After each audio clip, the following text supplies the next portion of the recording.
Alteraciones del sueño. ¿Qué es el sueño? Los movimientos de la Tierra sobre su eje y el giro que ésta realiza alrededor del Sol tienen un efecto sobre el organismo que requiere adaptación, y para ello ha recurrido a la adopción de conductas cíclicas, lo que llamamos ritmo circadiano o reloj biológico. Estos ritmos son controlados de manera interna, pero sus tiempos son sincronizados mediante las señales externas, esto es, la luz, por lo que la función del sueño es la regulación y la reparación. Este periodo es necesario para restaurar aquellos procesos corporales que se han visto dañados durante el día.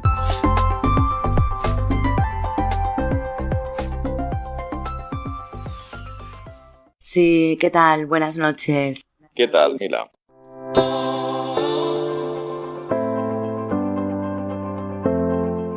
Ya hemos explicado un poquito qué es el sueño, pero si quieres volvemos a repasarlo. ¿Qué es el sueño? Que lo podamos entender todos.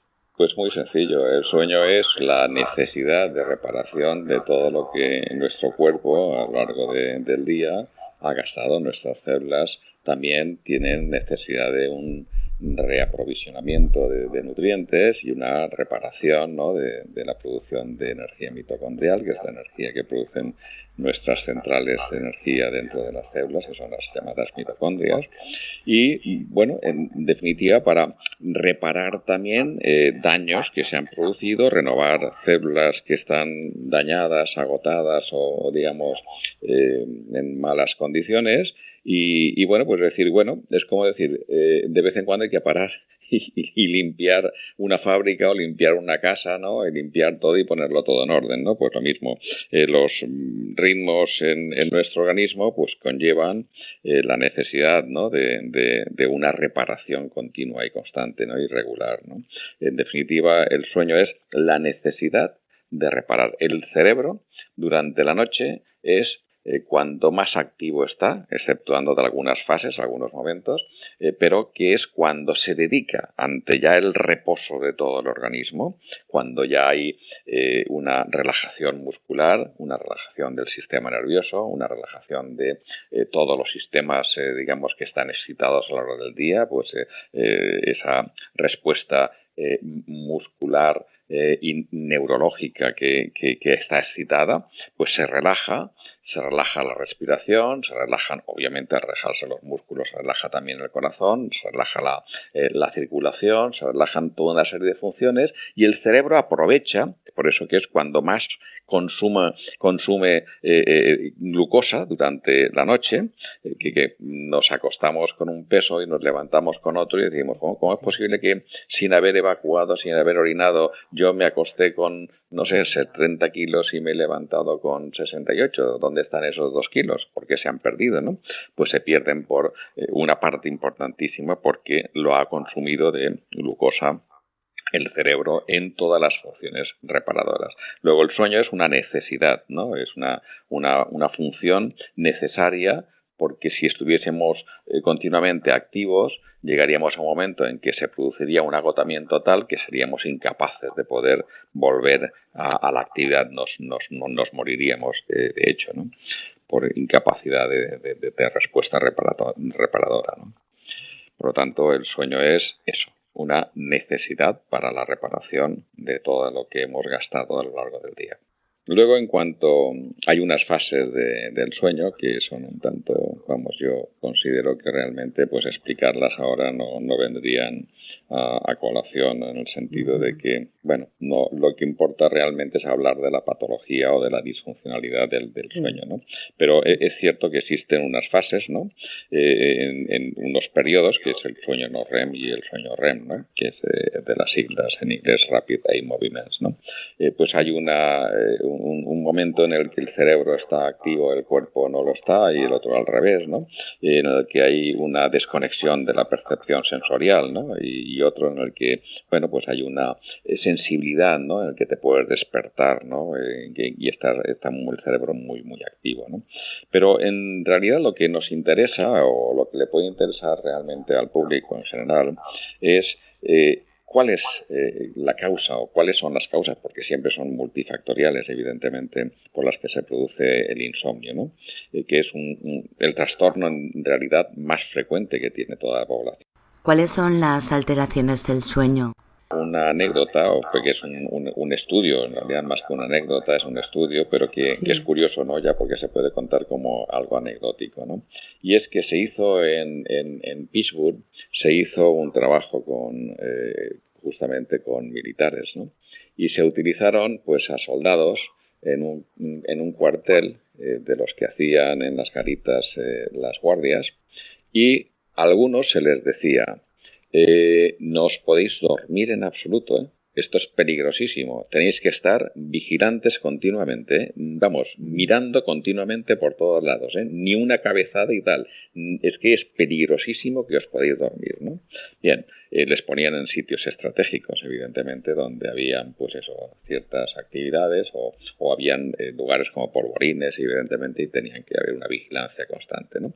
Y a otros se les ponía en lugares muy alejados, totalmente alejados, en los que se les decía: aquí no hay ningún problema, aquí, mira, mejor que os durmáis, ¿no? No hay ningún problema porque aquí no hay nada que vigilar prácticamente, ¿no? Es curioso. Donde se les decía a la gente que no podían dormirse, a estos soldados, a todos les entraba sueño y todos tenían cabezaditas, ¿no? Que iban pegando y tal, ¿no? A pesar de que, tenían que estar en esa situación de hiperestímulo, ¿no? De vigilancia, ¿no?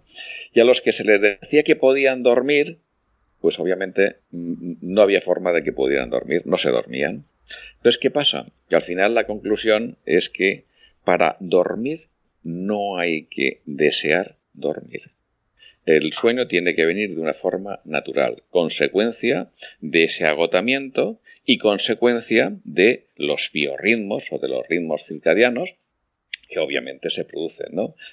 La luz es uno de los que influye, obviamente, ¿no? Para que se produzca, es decir, los ritmos circadianos, ¿no? Entonces, ese reloj biológico que efectivamente durante la luz pues hay unas hormonas que son las que estimulan determinadas funciones que son principalmente suprarrenales, y por la noche hay otras hipofisarias, ¿no? Que, pues por ejemplo la dihidroepiandrosterona, que es suprarrenal y que es diurna, y la nocturna, que es la melatonina, que hablaremos de ella, que es hipofisaria y que contribuye obviamente a la inducción del sueño, ¿no? Por lo tanto, el insomnio, que es el trastorno más generalizado, tiene multitud de causas, ¿no? Contribuyen, hay multitud de factores que influyen en ese mecanismo, ¿no? En ese trastorno, en esa disfuncionalidad, ¿no? Y claro, habría que diferenciar entre los que se producen como consecuencia de los cambios de horarios muy rápidos, por ejemplo, el personal que vuela continuamente de un país a otro y cambia de franjas horarias, lo que es el jet lag, por ejemplo, y las personas que también van de trabajo de unos países a otros, ¿no? Donde cambian muy rápidamente las franjas horarias, pues claro, pues salen de día y llegan de día cuando evidentemente se tenía que estar durmiendo, ¿no? Entonces, claro, hay una excitación, ¿no? de esos sistemas. Pero claro, con un poco de tiempo se regulan nuevamente y se adaptan, ¿no? A esas situaciones. Luego esto es algo transitorio, es algo circunstancial. Ese tipo de insomnio es algo que tú modificas evidentemente esa conducta, ese tiempo y ese espacio, ¿no? Y evidentemente pues cambia, ¿no? Mientras que hay otros tipos de insomnios que están originados por multitud de causas, como por ejemplo el estrés. Se vive con un fuerte estrés. Continuamente la gente le falta horas al día, ¿no? Entonces siempre van pues con una hiperestimulación, ¿no? Con una excitación neurovegetativa y neuromuscular continua. La gente va excitada con una agitación continua, ¿no? Eso es no. Pero también hay otra gente que se encuentra triste o que se encuentra angustiada con multitud de preocupaciones, con ansiedad, que en definitiva no es más ni menos que miedo a estímulos reales o imaginarios, ¿no? Pero el cerebro, tanto si es real como imaginario, pues provoca una respuesta bioquímica, una serie de estímulos que corresponden como real, ¿no? También, por supuesto, podríamos hablar de algunos medicamentos o drogas que hay, mucha gente que toma. Y, por supuesto, como no, podemos hablar también del alcohol, podemos hablar del tabaco, por supuesto, el azúcar, el café, el té, las carnes, que son excitatorias, el chocolate, que también es excitatorio. Hay multitud de sustancias, ¿no?, que contienen sustancias que son excitatorias y que alteran todo el sistema nervioso y que provocan en las neuronas una excitación que después no se puede, calmar así rápidamente, y les cuesta conciliar el sueño porque no se relajan, no están las sustancias que inducen a esa relajación, que hablaremos de ellas, ¿no? También, evidentemente, la alimentación en general, una deficiencia en la alimentación de determinados nutrientes, como el magnesio, la vitaminas del grupo B en general, pero hay una vitamina que es la vitamina que se le conoce como la vitamina del sueño, entre otras cosas, que es la piridoxina, la vitamina B6, ¿no? Porque tiene dos rutas metabólicas, ¿no?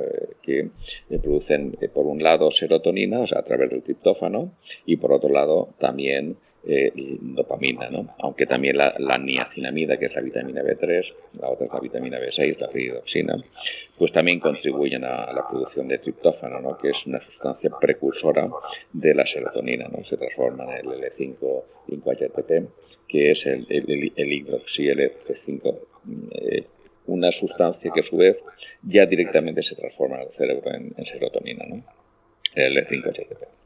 Bueno, en definitiva, hay multitud de causas que tienen esa sintomatología, ¿no?, presente, ¿no?, es decir, que es el insomnio, ¿no? La deficiencia de triptófano es una de las causas muy, muy importantes. ¿Dónde se encuentra el triptófano? En muchos alimentos, principalmente en los cereales, pero fíjate, yo más bien me inclinaría porque podemos comer mucho pan, podemos comer muchas pastas, muchos cereales, muchos alimentos ricos en triptófano, pero tenemos que transformarlo. Hay una serie de sustancias necesarias para la transformación del triptófano en el 5-HTP. Entonces, que es lo que se transforma en el cerebro en serotonina. Pero fíjate, digamos que el segundo cerebro, que se llama, que es el intestino, sí, tiene mucho que ver también con el insomnio. Que esto, mucha gente dirá, bueno, ¿qué tiene que ver el intestino con el insomnio? Pues mira, en el intestino se fabrican prácticamente la mayor parte de los neurotransmisores. La serotonina entérica, que se llama, pues prácticamente entre el 80 y el 85% de nuestra serotonina se fabrica en el intestino.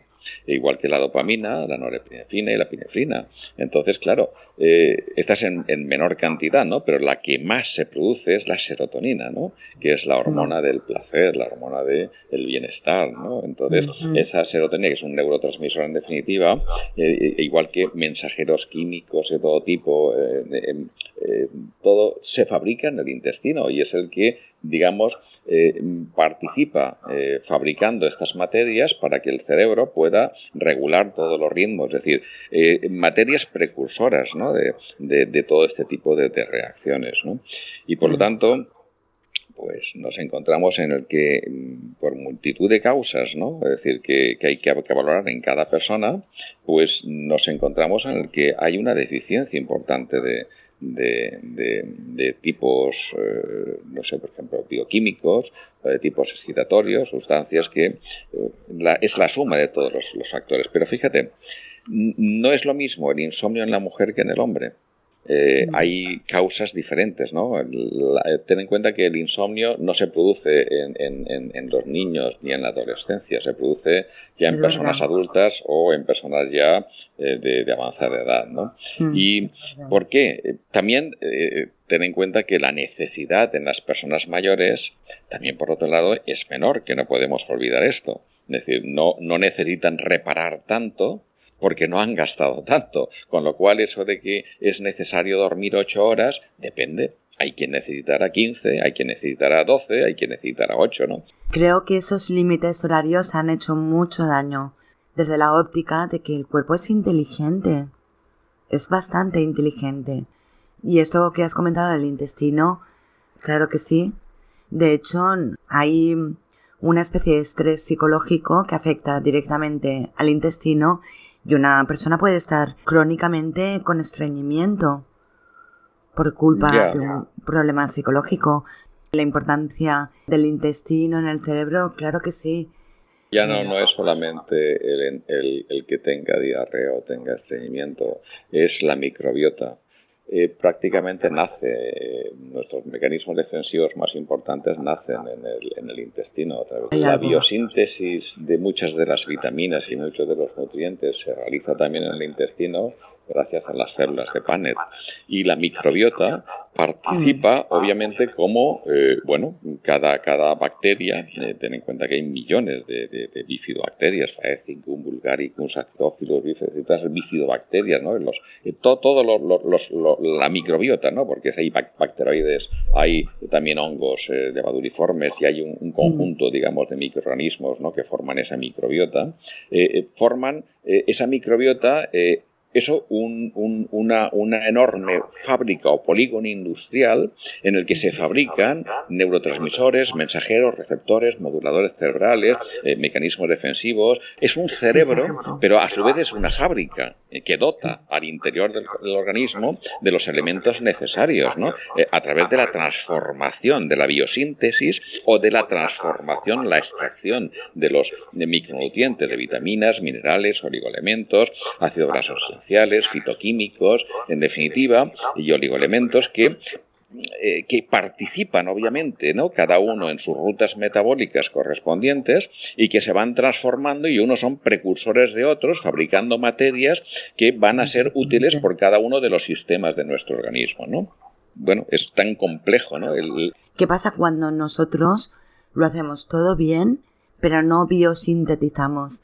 ¿Eso tiene reparación? Las causas por las que no se biosintetizan, porque hay una destrucción de las células de Paneth, principalmente, pero también tenemos que considerar que hoy en día, y lo hemos comentado algunas veces, la alimentación es carencial. La alimentación... Hay determinadas fases en las que no hay retorno, porque se pueden producir daños en los que son irreparables, ¿no? Es una gran clave, ¿no? El tema. Sí, cuando un organismo funciona correctamente, partiendo de cualquier materia orgánica, el cuerpo puede biosintetizar. No esperes que eso suceda en las personas que viven en sociedades industrializadas y que además ya vienen de genes de padres y de abuelos y de bisabuelos, pues bueno, ya con una cierta, digamos, alteración, ¿no? Entonces, claro, hay ya unas deficiencias ya heredadas, ¿no? Hay unas predisposiciones heredadas, ¿no? Pero, bueno, sumamos a esas predisposiciones a que la alimentación, por un lado, como decíamos, pues ya es carencial.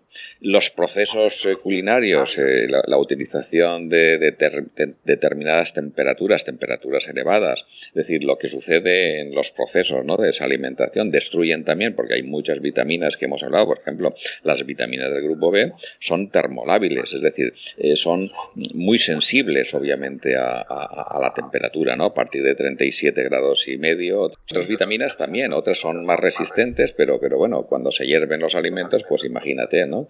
Y luego, claro, si perdemos la capacidad de biosíntesis y por otro lado tomamos alimentos ya escasos de nutrientes y por otro lado destruimos una gran parte y sumamos además que al comer deprisa, al tener deficiencias enzimáticas de jugos gástricos, de jugos pancreáticos, de lipasas, amilasas, proteasas, celulasas, de todo tipo de enzimas que participan, digamos, rompiendo las estructuras proteicas y fibrosas de los alimentos, además de la dentadura y de todas las diastasas salivares. Es decir, todo ese proceso del metabolismo conlleva a que, bueno, podamos en definitiva absorber los nutrientes, ¿no? Y lo que nos falta, pues biosintetizarlo a partir de lo que se puede, ¿no? Cuando hay esa deficiencia de la biosíntesis y hay una deficiencia mecánica y química, al final tenemos carencias. Esto no te mata así el primer día. Independientemente del factor hereditario, la industria también está haciendo mucho daño a atrofiar esa parte de biosíntesis. Claro, la química, hay multitud de sustancias que dañan, obviamente. Cada vez más difícil, digamos, metabolizar determinadas proteínas. Pues la gliadina, por ejemplo, de que es en los que no pueden, por ejemplo, metabolizar determinados compuestos, ¿no? Es decir, que son gente que han destruido los cilios de su intestino, ¿no? Y entonces son celíacos, ¿no? Entonces, igual que pues hay otros tipos de, digamos, de proteínas y otro tipo de sustancias que no se pueden biosintetizar, ¿no? O al no procesarse correctamente no se absorben, ¿no? Como hablábamos, que se puede estar sobrealimentado pero malnutrido, ¿no? ¿Pero qué influye en el mecanismo del sueño?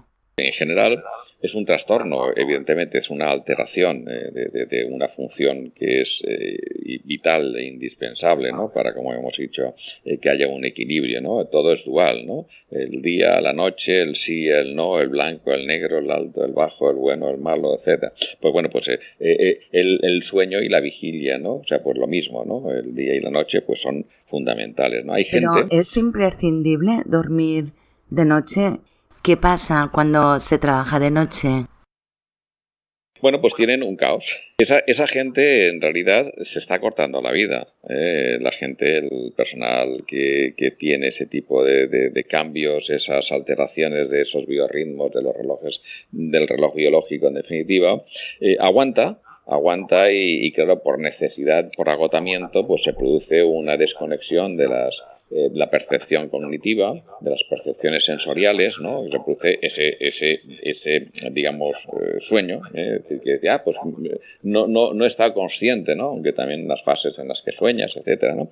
Pero que en realidad esto acorta la vida de las personas. Hay que ser reparador, Mila, porque si no fuese reparador, la persona se moriría, pero es menos reparador. Hay personas, y estas son personas que tienen esas técnicas, es decir, que sin desconectarse de la percepción sensorial, es decir, el cerebro, en muchos casos, hay personas que dicen, no he dormido.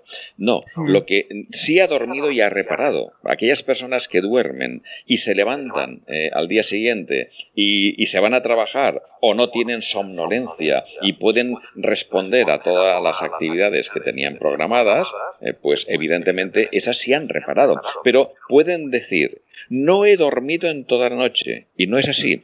Querían decir, no he dejado de estar consciente toda la noche. La percepción sensorial es lo que nos hace, cuando la perdemos, tener la conciencia o la noción de que hemos dormido. Porque, no me he enterado, estaba dormido y no sé dónde estaba en el séptimo cielo.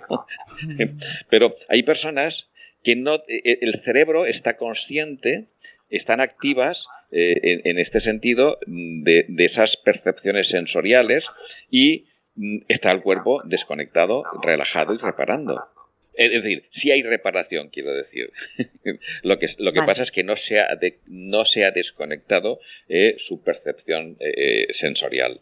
Entonces, evidentemente, y el cuerpo, evidentemente, está reparando, ¿no? Es una reparación, digamos, diferente, ¿no? Pero se produce. Es una reparación que también se produce. Porque ella dice, ¿no?, que se entera de todas las horas de la noche. Sí. Pero después, durante el día, ella está activa y ella realiza cosas y no tiene somnolencia, ¿verdad? No tiene ningún problema. Pues ese es un tipo de insomnio, es un tipo, digamos, de no desconexión de la percepción sensorial. Pero se puede vivir así, evidentemente. Sí, claro. Hay gente que esto lo trabaja y evidentemente trabaja el cerebro y hace, pues eso, es muy creativa durante la noche, pero como si estuviese durmiendo. Yo recuerdo, por ejemplo, Elena Petrovna Blavatsky, conocida por Madame Blavatsky.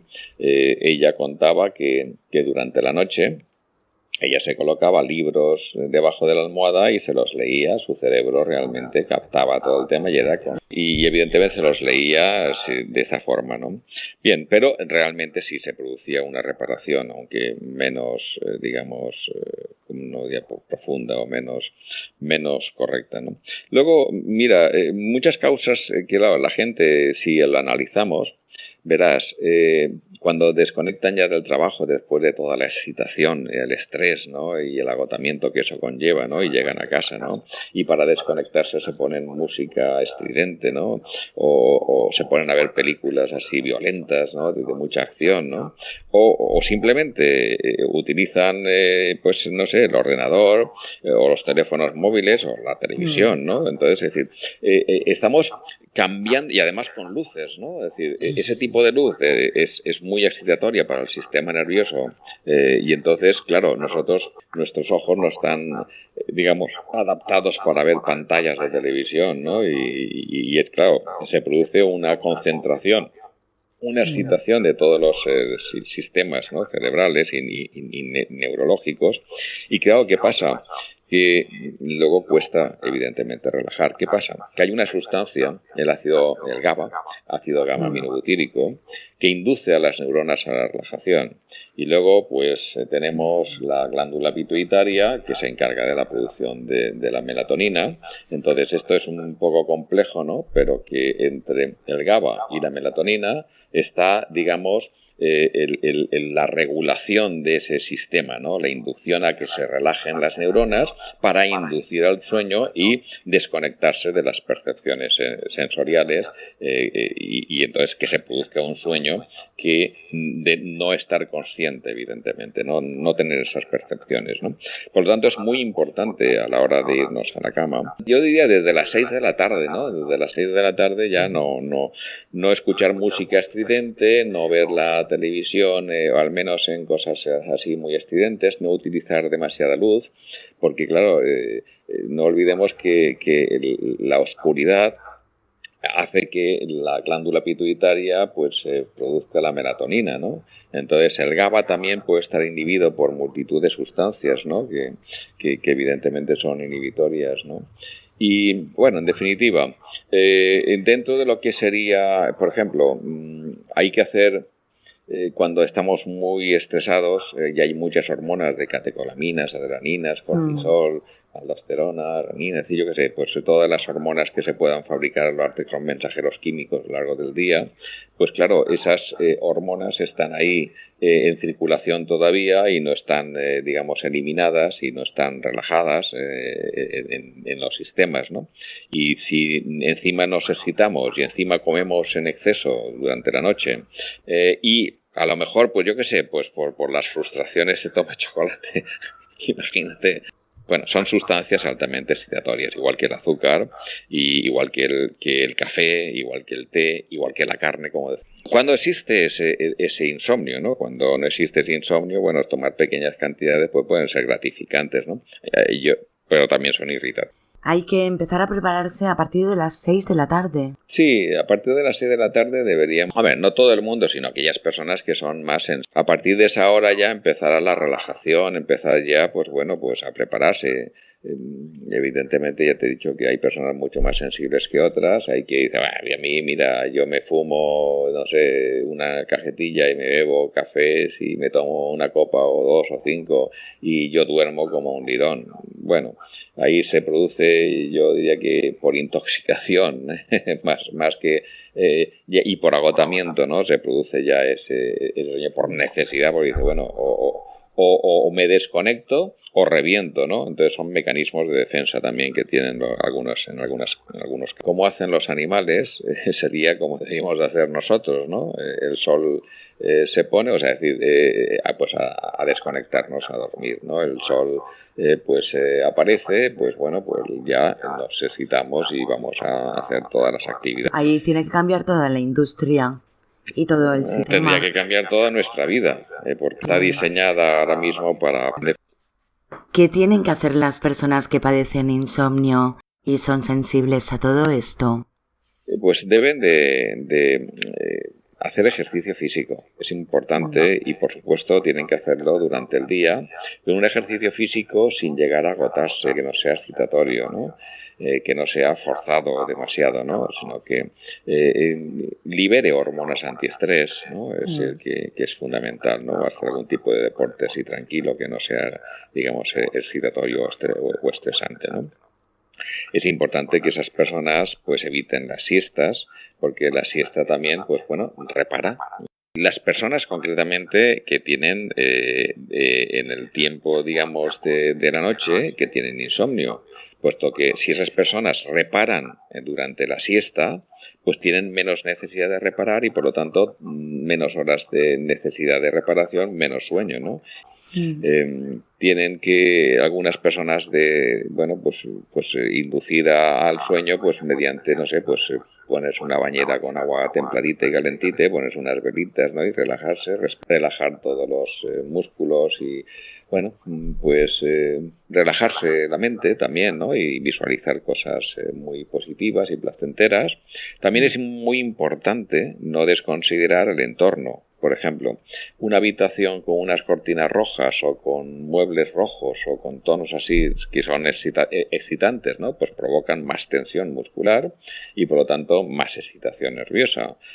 Tienen que haber en las habitaciones, aparte de una buena ventilación y además de una buena temperatura que no haga ni frío ni calor, pues y una cama agradable. Obviamente, unos colores, los mejores colores son los colores violetas y azules, son los colores más, digamos, relajantes, ¿no?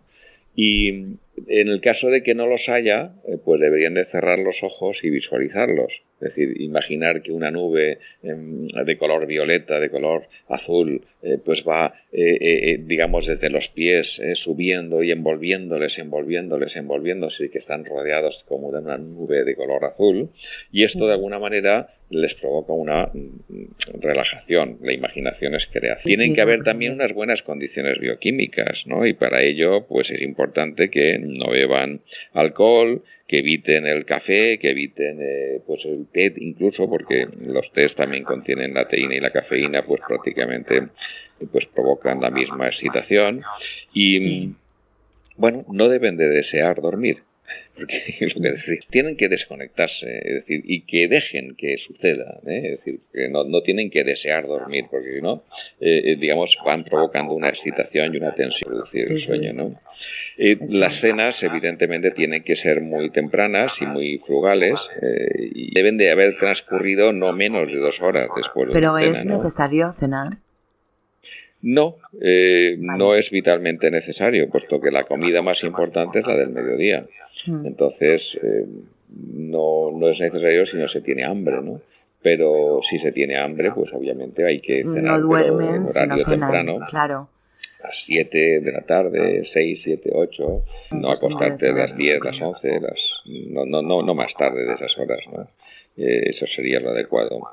Y como decía, pues no visionar programas de televisión de carácter agresivo que produzcan nerviosismo, y tampoco deben de escuchar música estridente ni estar demasiadas horas pues frente a pantallas de ordenador o utilizando el teléfono móvil, y menos todavía con la luz apagada, ¿no? Puesto que eso provoca una excitación en los ojos, que son las ventanas del cerebro y por lo tanto del sistema nervioso central, y eso no es nada pero nada bueno, ¿no? Luego también, pues aparte de esto, en cuanto a alimentos o cosas que se debían de evitar, ¿no? Que son perjudiciales. Por supuesto, todo tipo de bebidas estimulantes, ¿no? Que contienen, por ejemplo, la cafeína, como decía antes, y también, pues, la carne. Por la noche no se debería de comer carne, y también, como hablaba, del chocolate y también de algún tipo de especias. Y, por supuesto, una de las cosas que mucha gente dirá, bueno, ¿y esto qué tiene que ver? ¿No? Pues, por ejemplo, el queso. Son las dos cosas que más podríamos decir que perturban el mecanismo, ¿no? Porque además inhiben la producción de triptófano y, por lo tanto, de serotonina, ¿no? Entonces, esto es lo que más en las huevos se pueden tomar, pero sin abusar, pero no fritos, evidentemente, ¿no? Es la proteína principalmente de la carne, los quesos y la carne, ¿no?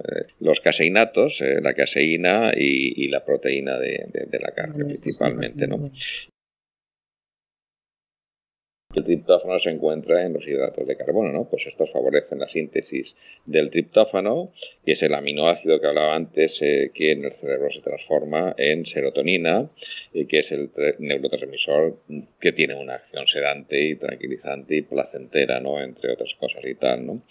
Que podemos, además de los carbohidratos, que yo siempre recomiendo que sean complejos, es decir, sean completos, ¿no? Integrales, ¿no? Y además de muy bien masticados, porque no olvidemos las féculas, te refieres a las legumbres, hidratos de carbono, lentejas, guisantes. Sí, también son hidratos de carbono, sí. Pero tendrían que, todos los hidratos de carbono, los almidones principalmente, se metabolizan en la boca por la acción de la tialina, que es una enzima que produce nuestras glándulas parótidas, ¿no? Entonces, mucha gente que es, digamos, engullidora, es decir, que no mastica, pues no le da el tiempo suficiente a que ese compuesto, ¿no? de componentes que tienen los hidratos de carbono, pues son almidones principalmente, ¿no? Y esos, pues claro, tienen que transformarse por la acción de la pitialina o tialina en maltosa en la boca. De ahí la importancia que requiere una buena masticación, hidrolización en la boca. Se transforman en destrosa en el estómago y luego en glucosa en el intestino. Que la glucosa también tiene una causa de insomnio, ¿no? Muchas veces una hipoglucemia puede causar también insomnio. Entonces, porque libera el glucagón, la insulina, y bueno, pues provoca una serie de cambios realmente de hormonas relacionadas con el mecanismo del sueño, ¿no? Por lo tanto, es importante eso tenerlo en cuenta. Hay otros alimentos como son el brécol, el tomate y la zanahoria, que son, pues bueno, fuentes de vitamina B6 y de niacina, que he dicho, la vitamina B3 y la vitamina B6, que participan en las rutas metabólicas, ¿no? del triptófano y por tanto en serotonina, ¿no? Que son, como decíamos, las inductoras del sueño. Los guisantes, dentro de lo que hablábamos de las legumbres, y también las espinacas, el perejil, hablábamos del brécol, pero también de la otra familia, dentro de la familia de las crucíferas, la col rizada también, ¿no? Y la berza, que son, bueno, también pues inductoras por el calcio, el magnesio, que también favorecen la relajación muscular, ¿no? ¿Qué pasa? Pues también el apio contiene apiína, y la apiína también induce a la relajación, es una sustancia sedativa y que ayuda de alguna manera, igual que la lechuga, ¿no? Aunque está en menor orden, ¿no? Yo aconsejaría que la avena fuera uno de los más, digamos, utilizados, ¿no? Esas tienen muchas vitaminas del grupo B y por lo tanto serían las más adecuadas. ¿El pan de avena, por ejemplo? Bueno, el integral, ¿te refieres de qué? ¿De trigo sarraceno? Porque es que hay muchos integrales, los hay desde arroz, mijo, centeno. Sí, es un pan que lo comen mucho los alemanes. Sí, pero yo, vamos, para la gente así nerviosita o la gente que tiene deficiencias de vitaminas del grupo B, evidentemente el que la avena es uno de los más, digamos, ricos en estas vitaminas, ¿no? Pero también, obviamente, tenemos que tomar alimentos crudos, ¿no? Porque hemos dicho que las temperaturas destruyen las vitaminas. Entonces, es importante que tengamos en consideración también que tenemos que tomar alimentos crudos, que no estén alterados, ¿no? Que no se haya destruido, ¿no? La vitamina B12 también es importante, ¿no? Que favorece la riboflavina, es la 1, la tiamina es la 1, la riboflavina es la 2, cada uno tiene su nombre, y la vitamina B12 es la cianocobalamina. Entonces cada uno tiene su nombre científico, ¿no? En definitiva, es que claro, es la familia del grupo B, puesto que todas las alteraciones psíquicas, de alguna manera, la vitamina B12 también es fundamental. pero bueno, igual que el magnesio y el calcio, que son indispensables, ¿no?, para una correcta función tanto de los nervios como de los músculos, ¿no?, y su deficiencia está claro que puede provocar desde una irritabilidad y una alteración tensional hasta un insomnio, ¿no?, provocan multitud de alteraciones, ¿no? Hay algunos minerales, como el cobre, que también participa en todo ello, ¿no?, pero que lo que tenemos que tener es eso, una buena alimentación con una buena nutrición, y en este caso pues siempre hay que complementar, ¿no? Se puede tomar aquellas personas que tienen deficiencia de serotonina directamente como complemento el L5-HTP, que es el triptófano, y que influye evidentemente directamente, ya que este se transforma directamente en serotonina en el cerebro, ¿no? En definitiva, que nos encontramos en el que un complejo abanico de una amalgama de causas son las que originan el trastorno más importante en la mayor parte de la población, digamos, de mediana edad y adulta, ¿no?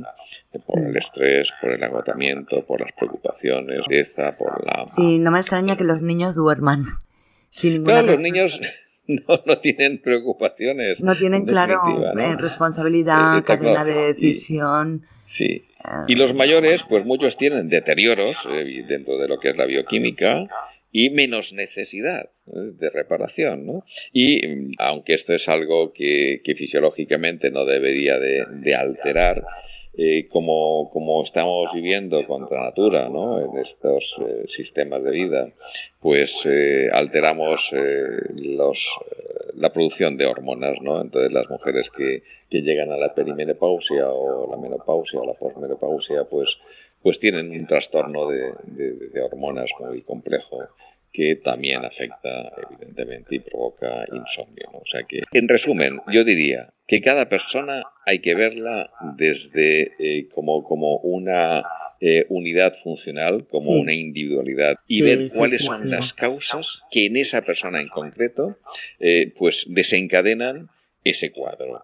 Porque, ya te digo, hemos hablado de una manera generalizada, pero cada uno tiene unas características diferentes, aunque tengan un denominador común, que es el insomnio, es decir, la falta de conciliar el sueño o la desconexión de las percepciones sensoriales.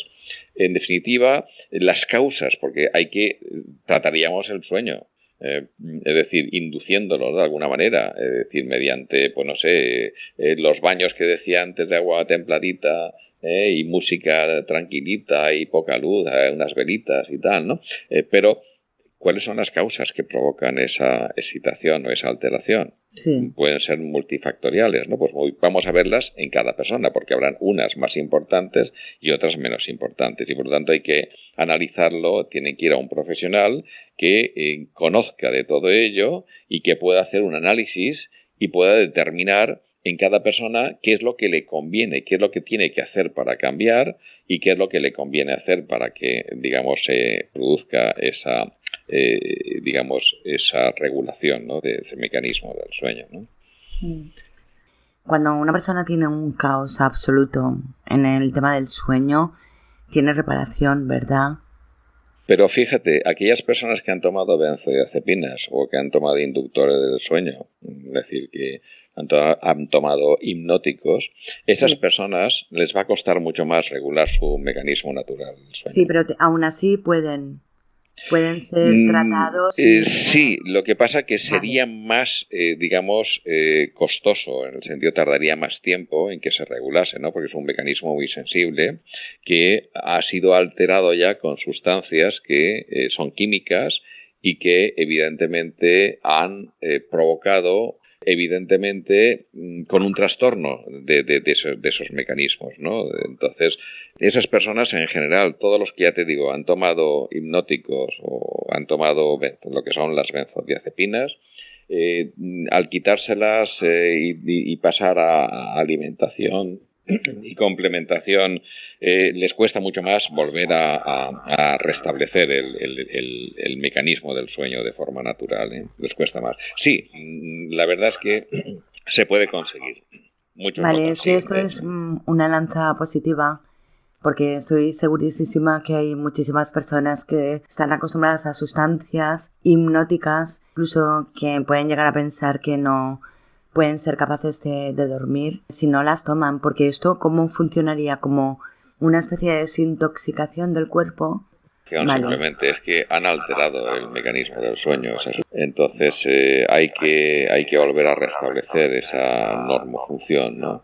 Y eso pues le cuesta al organismo restablecerlo, porque ahí participan muchos, eso es muy muy complejo, ¿no? Es decir, la complejidad del sueño, aunque yo he hablado pues muy superficialmente de lo que es el GABA, el ácido gamma-aminobutírico y la glándula pituitaria con la hormona del sueño, que es la melatonina, y habré hablado de ciertas sustancias precursoras, ¿no? de esa serotonina, ¿no? Desde el intestino como fábrica a las materias, digamos, que se precisan, ¿no? Para ello, ¿no? Porque nada se fabrica de la nada, ¿no? Es decir, que necesitamos pues eso, una vitamina del grupo B, la vitamina B3, la niacinamida, o la vitamina B6, la piridoxina, que es una materia que se transforma en triptófano, y el triptófano en el 5-HTP y el 5-HTP en serotonina. Y esa serotonina ya es, digamos, la que tiene el mecanismo de acción específico, ¿no? Bueno, pues todo en el cuerpo tiene una serie de procesos, ¿no? De transformación, ¿no? De materias, ¿no? Pero dentro de lo que es el mecanismo del sueño, no solamente participa el GABA y la melatonina. Hay una complejidad dentro de esa bioquímica que sería demasiado compleja, ¿no? para explicarla, ¿no?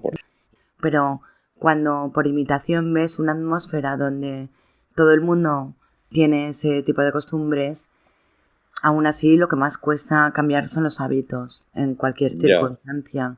Personas que están acostumbradas a unas sustancias hipnóticas para dormir, pero luego aparte es que tienen unos malos hábitos, que es lo que más cuesta, pero aún así bueno, eso se puede modificar. Hay personas que no son capaces de decir, no saben lo que es estar relajada. Entonces, y no entienden lo que es estar estresado, porque... Sí, pero se pueden modificar estas personas. Se pueden, sí. Lo que pasa es que, ya te digo, que cada persona es un mundo total, ¿no? Con su individualidad bioquímica y su idiosincrasia, ¿no? Entonces... Bueno, el cuerpo tiene tendencia a, digamos, a restablecer o a reequilibrarse, ¿no? y a compensarse. Buscar la forma digamos, de subsistir, ¿no? Entonces nuestras células pues intentan, pues eso, readaptarse, ¿no? Y adaptarse a las circunstancias y subsistir como puedan, ¿no? Pero ya te digo, aún así, lo que ocurre es que se acortan la vida. Entonces las personas que dicen, no, yo duermo como un lirón tomándome café y tomándome alcohol y fumando, porque realmente, ya te digo, allí por una intoxicación realmente también de las neuronas. También hay otros tipos de plantas, de infusiones, hay multitud de ellas, ¿no? Pero también cuidadito con algunas especies. En realidad hay muchas que son altamente excitatorias también, ¿no? Y hay que evitarlas, ¿no? Sí, todas las que sean así de tipo picantes, las que son irritantes, irritan. La cúrcuma, es decir, por ejemplo, ¿no? Que es el principio activo de la curcumina, ¿no? Es de la raíz de cúrcuma, ¿no? Esa es muy digestiva, ¿no? Es decir, especies hay muchísimas, hay barbaridades, ¿no? Todas las plantas y todas las sustancias, ¿no? que hay, ¿no? Pero digo, todas aquellas que por ejemplo, la guindilla, la cayena, esas son muy excitatorias, muy irritantes y muy excitatorias. Entonces estas hay que evitarlas, ¿no? Porque provocan una excitación también en la circulación, ¿no? Y por lo tanto, una excitación generalizada, ¿no? De todo el cerebro. No llega más. Todas las pimientas, la familia de las pimientas, todas son excitatorias. Hay que evitarlas. Los que están digamos, en estos países consumiéndolas toda la vida, pues tienen ya una necesidad, ¿no? Puesto que ya provocan una serie de reacciones, ¿no? Que tienen esa necesidad. Entonces, los que no estamos acostumbrados a ellas tenemos que evitarlas, sobre todo los que tienen insomnio. Simplemente es eso, ¿no? El azafrán, por ejemplo, tiene sustancias que son totalmente contrarias, ¿no? Que para la depresión es fabulosa, ¿no? Todo en su justa medida. Todo tiene una composición y todo puede participar, obviamente, en nuestra bioquímica, ¿no? Entonces hay sustancias que son inductoras de otras y que son necesarias, ¿no? Entonces una deficiencia de alguna de ellas pues provoca un desajuste, una perturbación del orden funcional de un sistema.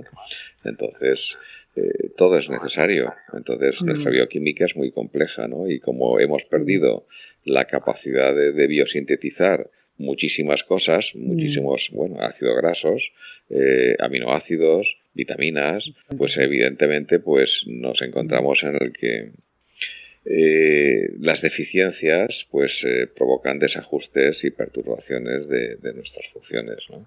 Bueno, entonces, pero lo positivo es que se puede rectificar. No olvides, Mila, que hay fases de no retorno. Hay personas que han dañado sus sistemas. No olvides que las neuronas, por ejemplo, son las que más tardan en repararse y en recuperarse, ¿no? Todo de esos 75 billones de células que nos constituyen, pues unas, como en este caso las placas de Pelle, las células de Paneth del intestino, se renuevan entre 24 y 48 horas. Otras como las de la piel son 30 o 35 días y así pues cada células diferenciadas pues tienen un tiempo de renovación, ¿no? Que se llegó incluso a pensar de que las neuronas no se desgastaban y no se reproducían, son las neuronas, pero tardan 7 años. Por eso, si tú vas desgastando muy aceleradamente y la reproducción y reparación es tan lenta, pues llega un momento en que evidentemente pues te quedas con muy poquitas, ¿no? Por eso, reduzcamos el impacto que el estilo de vivir en estas sociedades, ¿no?, de consumo pues conlleva, ¿no? Entonces tratemos de evitar todo aquello que impacta en nosotros, ¿no?, y que provoca desajustes y perturbaciones, ¿no?, de nuestras funciones, ¿no? Entonces evitemos, como decía, pues eso, todo lo que he comentado, ¿no? Desde pues la excitación de la televisión, de la música, de las pantallas, de todo ello, el tipo de alimentación, en fin, y bueno, pues busquemos la forma de relajarnos con la imaginación. No sé, cambiemos la pintura y en vez de colores así excitantes pongamos colores relajantes. Las sábanas, a ver, una persona con insomnio, métela con unas sábanas rojas y verás. Es decir, por eso, mira, la mayor parte de los sitios así que buscan excitación de ¿no?, el rojo, ¿no?, la pasión. Es decir, unas buenas sábanas, evidentemente de hilo, de algodón egipcio, es decir, por lo menos quien pueda. Sí. Bueno, eso ya son recursos que ya te hace feliz solamente de mencionarlo. Sí, pero fíjate, si hace mucho frío tampoco podrás dormir, si hace mucho calor tampoco podrás dormir. Vale, es que son tantas cosas, pero mira, lo bonito de todo esto, que podemos desarrollar creatividad, que cada uno tenemos trabajo para hacer y que tenemos la libertad de elegir el camino que sea, pero que tenemos posibilidades con este manual que nos has indicado, porque lo estoy mirando ahora, alimentos que perjudican. 4 alimentos básicos, o sea, me refiero generales. Sí. Alimentos adecuados, los perjudiciales, o sea, que lo podemos conseguir. Sí.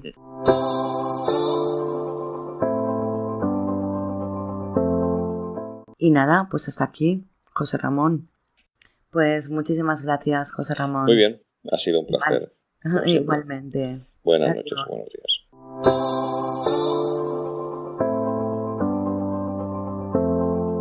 La nutrición o medicina ortomolecular utiliza sustancias que existen en el cuerpo humano de forma natural y necesarias para la vida, con el propósito de restituir el equilibrio nutricional del individuo. Estas sustancias se suministran regularmente por medio de vía oral, pero cabe también la posibilidad de suministrarlas vía endovenoso.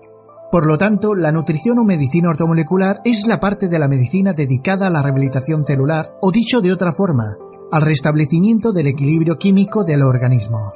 Dando la molécula adecuada en el momento justo, regulamos las alteraciones bioquímicas que aparecen en el organismo, permitiendo no solo tratar, sino prevenir la aparición de enfermedades. Este objetivo se consigue a través del uso de sustancias y elementos naturales como vitaminas, minerales, oligoelementos, aminoácidos, prebióticos, coenzimas, las cuales van a permitir un reequilibrio bioquímico, neutralizando estos efectos y mejorando la calidad de vida. Porque la nutrición o medicina ortomolecular se adapta a cada paciente, se acompaña siempre de un programa nutricional personalizado.